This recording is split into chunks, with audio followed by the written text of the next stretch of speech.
A recent CDC study is shedding new light on the pandemic's impact on mental health. It found the number of adults experiencing anxiety or depression has increased by over 5% since last August. 18 to 29-year-olds have been the most affected group. The report also discovered spikes in anxiety or depression correlated to the weekly number of reported COVID-19 cases. For more on this, let's bring in Dr. Ramani Durvasula. She's a clinical psychologist and author of Don't You Know Who I Am? How to Stay Sane in an Era of Narcissism, Entitlement, and Incivility. Doctor, welcome. Thanks very much for being with us. Why do symptoms of anxiety and depression seem to be getting worse for young adults? For young adults, the disruption to their lives was it not only put so much uncertainty in their lives at such a critical juncture where they're starting jobs, they're going to school, they really got socially isolated. And for them, that's a core support for them as peers, more than sort of being locked in with a family. They also lost those supports too. And in essence, what the pandemic did was it robbed them of about 1.5 years worth of youth, which is a lot. And so I think that the combination of the social support issues, and when you add to that all of the uncertainty, whether it was going to college, whether it was starting a job, whether it was losing a job. And then you add that to the fact that many of these young people were also dealing with grief, potentially around the loss of family members, fear about family members getting sick. They faced many of the same stressors, but some of them were under a finer lens because of the nature of their age group. Well, the CDC study also found that 1 in 4 adults reported they needed counseling or therapy, but did not receive it. Doctor, what could be the reasoning behind that? We don't have enough mental health practitioners in this country. This is a crisis we've always had, but as you said, these numbers are going up. So now you have numbers going up, and there were never enough people to treat them, and now this has hit a full-blown crisis. When you add to that, too, that mental health services aren't always accessible, they're not always covered by insurance, they're not always easy to get to, and there's also a lot more uncertainty. I think there's more stigma and other kinds of issues that sort of shroud mental health services compared to other health services in general. And when we see all of that, we really hit this weakness in the system of not having enough mental health.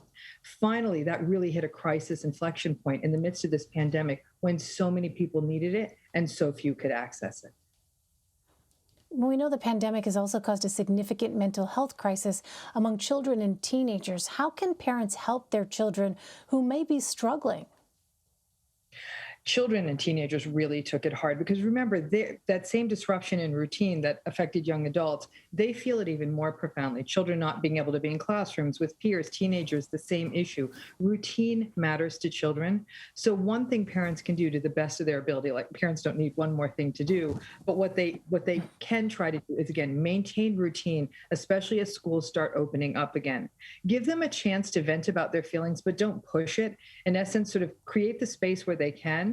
Don't always feel that everything has to be cheerful. They're going through something. Let them talk about it. And if they are talking about it, to all the parents out there, don't feel like you have to fix it. Sometimes you just need to be with it. And then if you really feel that your child is becoming more isolated, you're noticing changes in their sleep, their appetite, or other significant changes, it's really, really important you contact their pediatrician and really do get them hooked into mental health services.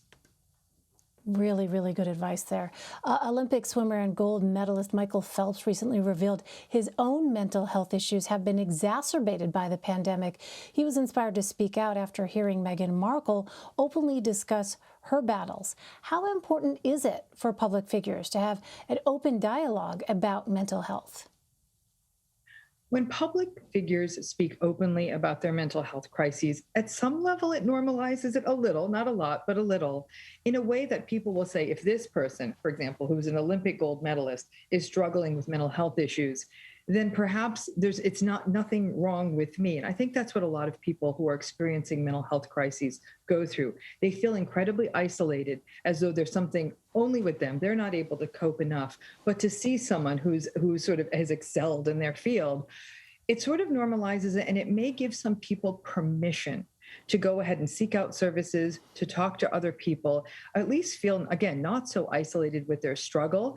And I think that what's also important, though, when prominent people talk about their mental health issues, that they also don't make it sound like there's a quick fix. Because many times in mental health, there isn't. This isn't about snapping your fingers. It's not even about a magic pill. It's often about finding good services. And it can often take a minute to be able to talk about it, develop new coping skills, create social support networks, whatever it is a person needs. So I think that when prominent people speak out about their mental health crises, it's important to do so responsibly. But I also think we need to reflect on that it's also important because it does normalize something that so many people are going through right now. Finally, Doctor, spring is here. We have all been quarantining for more than a year as best, we can. I wonder at this point, folks are so eager to reconnect.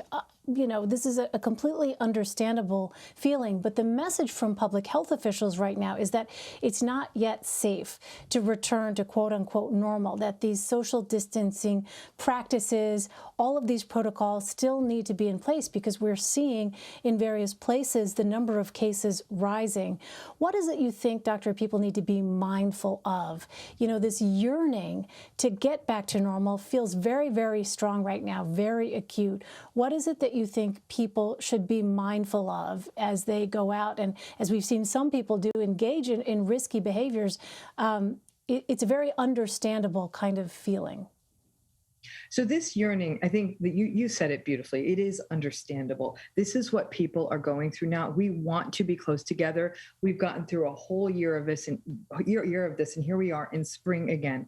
And I think mindful, again, is also an important word, is to say that if you're going to gather with people outside, which now finally the climate has changed to do so, but from a distance. We're so close to the end. This is like any journey that it's almost like quitting in the 26th mile of a marathon. I'm like, it's just a little bit more. Mm-hmm. But even as I say that, I know, I see it firsthand in the clients I work with, how much loneliness and social isolation has taken such a tremendous toll on so many people's mental health. So as a psychologist, I can see the toll of what we're asking people from a public health perspective. I completely understand it. And maybe the mindful piece is we're almost there. And it's to really, really say, wouldn't it be lovely to get you and your family and your loved ones to the other side of this race healthy so you really can enjoy a future together? It's that you've come this far and it's just a little bit longer, and then find those ways to have smaller gatherings in a distance way that honor the protocols and get outside, enjoy the outdoors, because honestly, being outdoors is actually one of the best mental health interventions we've got.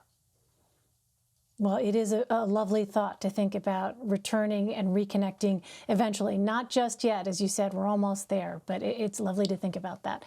Dr. Ramani Durvasula, it's been great talking to you. Thank you very much.